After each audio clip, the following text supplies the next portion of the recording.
ఈరోజు దేవుని వాగ్దానం. ఆయన తన పట్ల భయభక్తులు చూపువారిని రక్షించుటకు సిద్ధముగా నున్నాడు. అతని సాన్నిధ్యము మన దేశమును నెలకొనును. ప్రేమయు విశ్వసనీయతయు ఒకదానికొకటి కలుసుకొనును. న్యాయమును శాంతియు ఒకదానిని ఒకటి ముద్దు పెట్టుకొనును. కీర్తనల గ్రంథము 85వ అధ్యాయం 9వ వచనం. ఈ వాక్యం మనకు ఏం చెబుతున్నదంటే, ఈ వాక్యం మనకు దేవుని పట్ల భయభక్తులతో జీవించే వారిని ఆయన రక్షించడానికి సిద్ధముగా ఉంటాడని తెలియజేస్తుంది.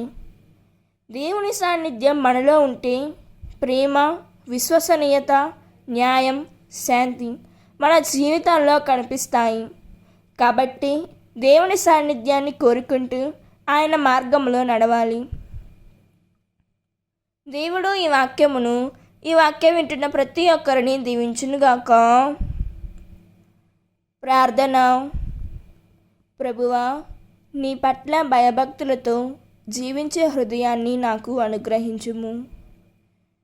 నీ సాన్నిధ్యం మా కుటుంబంలోనూ మా జీవితంలోనూ ఎల్లప్పుడూ ఉండునట్లు మమ్మల్ని దీవించుము తండ్రి. మాలో ప్రేమను, విశ్వసనీయతను, న్యాయాన్ని, శాంతిని నింపుము. ప్రభువా, మమ్మల్ని రక్షించి నీ మార్గంలో నడిపించుము తండ్రి. ఆమేన్. God bless you.